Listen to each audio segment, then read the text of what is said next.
Saya memilih Islam, agama saya, karena yang diucapkan oleh Yesus itu diterapkan oleh orang-orang Muslim.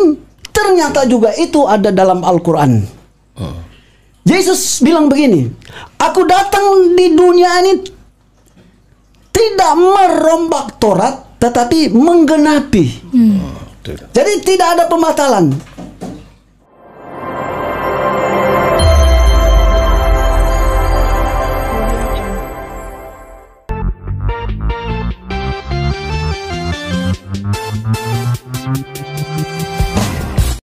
Ya teman-teman, shalom buat kita semuanya. Kita berjumpa lagi dalam channel ini dan saya sangat bersyukur kepada Tuhan, di mana Tuhan terus melindungi kita sampai detik ini dan terus memberikan kesehatan, dan terus Tuhan tuntun kita, dan kiranya Tuhan terus melakukan hal itu dalam kehidupan setiap kita.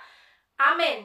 Kali ini teman-teman, saya akan membahas kepada kita di mana ada seorang mualaf dan kita nanti akan menjawab kebodohannya, dan dia seperti iblis yang menyesatkan, yaitu memakai firman Tuhan. Dan saya lihat juga hal ini ada kepada diri orang ini teman-teman, di mana dia juga mengaku-ngaku yaitu mantan pendeta dan dosen, dan di mana nanti dia mengkambing hitamkan Tuhan Yesus sehingga dia menjadi mualaf. Dan sebelum kita bahas lebih lanjut, karena nanti kita akan membaca firman Tuhan setelah kita mendengarkan cuplikan videonya, mari teman-teman tonton sampai habis, karena kita nanti akan menjawab kebodohannya ini seturut dengan firman Tuhan. Dan sebelum kita baca firman Tuhan, mari kita menyaksikan cuplikan videonya terlebih dahulu agar kita tidak gagal paham dalam hal ini.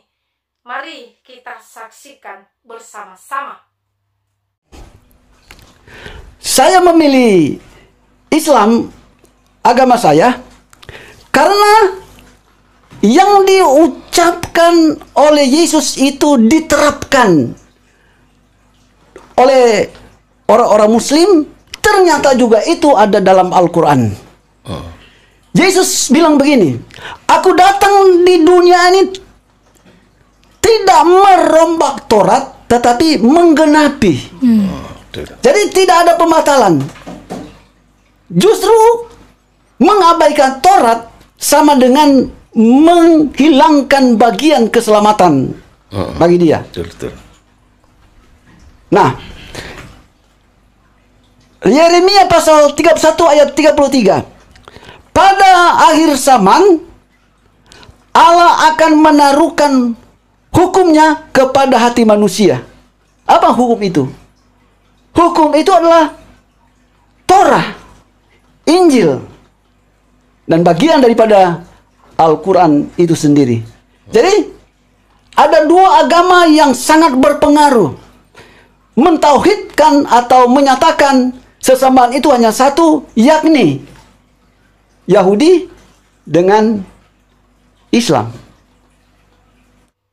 Nah, jadi itu dia teman-teman. Pertama, apa yang dia katakan dan alasan dia meninggalkan Tuhan Yesus, yaitu ada ucapan Tuhan Yesus diterangkan dan ternyata itu ada di dalam Al-Quran dan dilakukan oleh umat Islam. Dengan berkata seperti ini, aku datang ke dunia ini, dia sampaikan kata-kata Yesus, ya. Aku datang ke dunia ini tidak merombak Taurat, tetapi untuk menggenapinya. Puji Tuhan, dia pandai ya, masih tahu kebenaran firman Tuhan. Heran, selalu seperti ini mereka. Ya, sudah mualaf, tapi masih menjilat lidahnya yang sudah jatuh. Yang artinya, kalau sudah mualaf, kenapa masih bahas tentang Yesus? Jadi dia katakan tadi, justru mengabaikan Taurat itu sama saja menghilangkan keselamatan dia sendiri. sangat bodoh, ya, sangat bodoh, firman, pantasan dia bisa mualaf. Ya. Dia juga menggunakan firman Tuhan di dalam Yeremia 31 ayat 33, sama seperti iblis ya. Orang ini menyesatkan. Kenapa saya bilang? Iblis pun memakai firman Tuhan untuk menyesatkan Tuhan. Ya. Dia pakai firman Tuhan. Ya. Sekalipun kamu minum racun maut, tetapi kamu tidak mati. Katanya ya. Tapi dia tidak tahu kalau dia mencobai Tuhan. Ya. Begitulah orang ini ya. Dia memakai firman Tuhan. Tapi untuk apa dipakainya? Untuk menyesatkan. Bukan untuk membangkitkan iman orang percaya. Dan mari kita jawab mulai dari membaca firman Tuhan di dalam Galatia 3 ayat 13. Kristus telah menebus kita dari kutuk hukum Taurat dengan jalan menjadi kutuk karena kita. Sebab ada tertulis, terkutuklah orang yang digantung pada kayu salib. Jadi, kalau dia tadi berkata, Yesus datang untuk menaruh hukum di dalam hati manusia, dan apa hukum itu? Katanya adalah hukum Taurat. Saya mau beritahu. Orang percaya sudah dibebaskan dari kutuk dosa. Orang percaya tidak mampu membebaskan dirinya dari kutuk dosa. Tidak ada satupun manusia yang bisa membebaskan dirinya dari situ atau bisa menyelamatkan dirinya masuk surga tanpa Yesus. Nah, jadi itulah kebodohannya. Dia tidak tahu kebenaran firman Tuhan. Padahal jelas berkata di dalam ayat ini, Kristus telah menebus kita dari hukum Taurat atau kutuk hukum Taurat dengan jalan menjadi kutuk karena kita. Karena kita bukan dia yang terkutuk ya. Jangan salah ya. Tetapi karena manusia yang telah terkutuk. Nah, karena apa? Terkutuklah orang yang digantung pada kayu salib. Nah, jadi itulah jawabannya. Orang percaya sudah dibayar lunas ya, segala dosanya oleh Yesus. Nah, jadi mari kita lanjutkan melihat di dalam Filipi 1 ayat 21.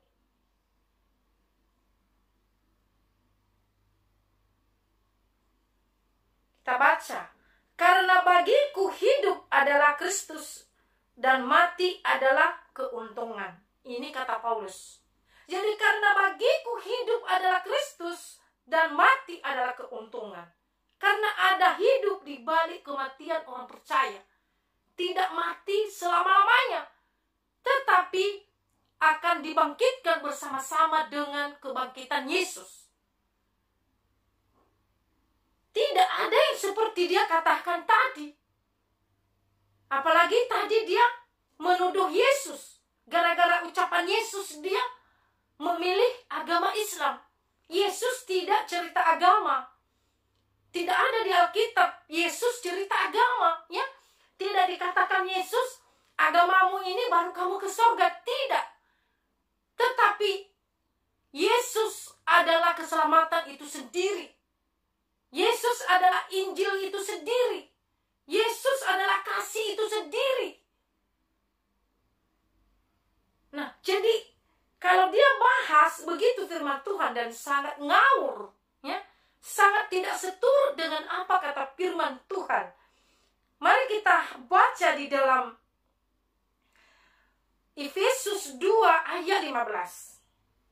Sebab dengan matinya sebagai manusia ia telah membatalkan hukum Taurat dengan segala perintah dan ketentuannya untuk menciptakan keduanya menjadi satu manusia baru di dalam dirinya, dan dengan itu mengadakan damai sejahtera.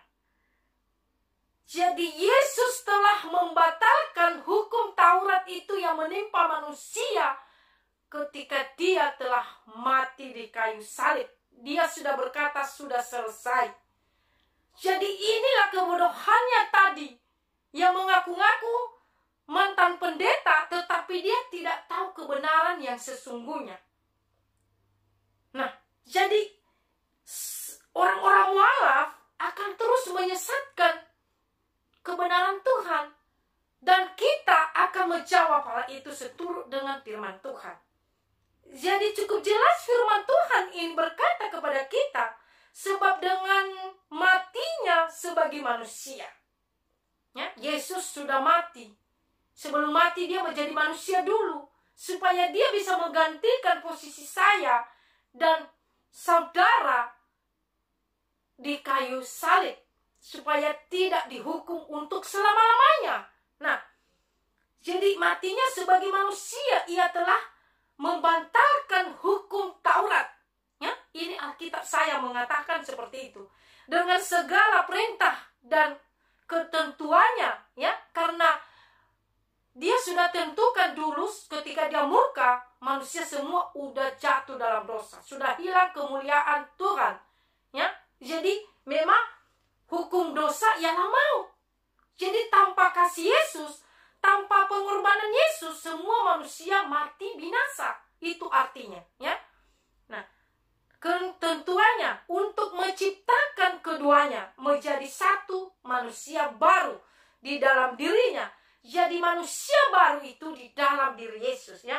Ketika ia datang kepada Yesus, dia telah menjadi manusia baru. Tidak hidup lagi di dalam kutuk dosa. Tidak. Tetapi dia sudah dibebaskan oleh kematian Yesus. Jadi jelas. Mari kita kembali kepada Galatia tadi di ayat 28. Galatia 3 ayat 28. Di dalam hal ini tidak ada orang Yahudi atau orang Yunani. Tidak ada hamba atau orang merdeka. Tidak ada laki-laki atau perempuan. Karena kamu semua adalah satu di dalam Kristus Yesus. Nah, jadi di dalam Yesus tidak ada Yahudi atau Yunani. Tetapi setiap orang percaya itu akan diselamatkan. Tidak ada laki-laki atau perempuan. Semua sama di hadapan Tuhan.